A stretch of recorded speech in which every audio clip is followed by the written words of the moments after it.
So this is just like the one on your scooter. So it's just gonna go like this. Then you have two wires, and then you just strip these ones.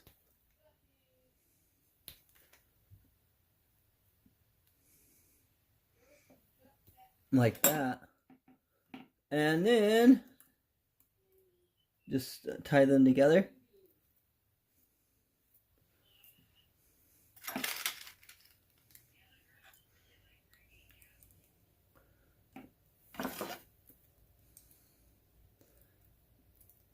And then like that. Check your connection, make sure it doesn't pull out.